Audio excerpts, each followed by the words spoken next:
नमस्ते दोस्तों। तो आज हम देखने वाले हैं मापन।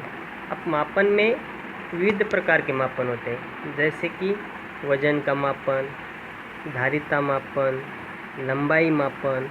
उसमें से हम लंबाई मापन देखेंगे। पहले देखो, नंदू को ने क्या शिक्षक, नंदू तथा सोनी दोनों को शिक्षक ने क्या कहा कि इस मेज की जो लंबाई है वो मोजो, नापो।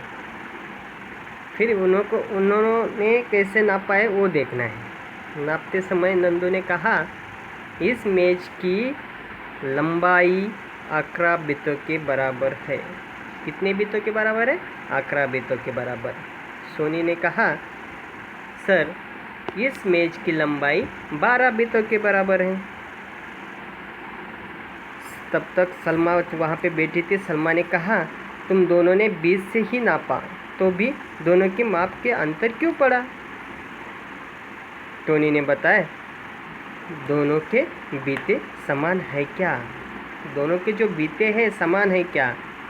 मेरा बीता सोनी के बीते से बड़ा है, इसलिए ऐसा हुआ। किसका बीता सोनी से बड़ा है? नंदू का बीता सोनी से बड़ा है, इसलिए उसके 11 ही बीता आ गए और सोनी के 12 बीते आ गए। ये देखो ऐसा हुआ।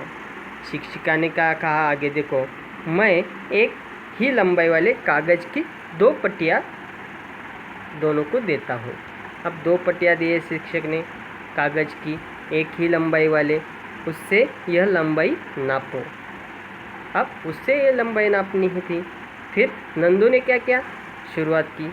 नंदू के 9 पट्टियाँ हो गए तथा सोनी ने भी नापने पर बताया मेरे नापने पर भी 9 पट्टी ही मिलती है।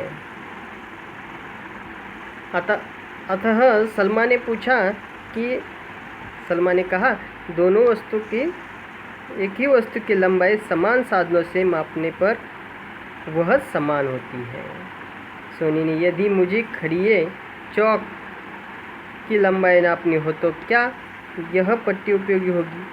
यह पट्टी तो खड़िए से अधिक लंबाई है, नहीं होंगी। फिर शिक्षिका ने कहा हम कागज़ के इस पट्टी को मोड़ देंगे। फिर क्या करना है? कम कर देना है और चौक के लंबाई में लाना है। छोटे भागों का उपयोग करेंगे। फिर उन्होंने क्या किया? चौक के पट्टी को छोटे छोटे भागों में बांट दिया। देखो इस तरह बांट दिया। ये चौक की लंबाई उनको नापनी थी। इस पट्टी को 3 बार मोड़कर उसके 8 समान भाग करेंगे। देखो 1 2 3 4 5 6 7 8 समान भाग हो गए। इस पट्टी के समीप मैं खड़िया रहती हूँ। इस पट्टी की लंबाई 5 छोटे भागों के बराबर है, सलमा ने कहा। नंदू ने इस पट्टी का उपयोग करके प्रवेश द्वार को दोनों खंभों के बीच की दूरी नाप सकते हैं क्या? नाप सकेंगे क्या? ऐसा कहा।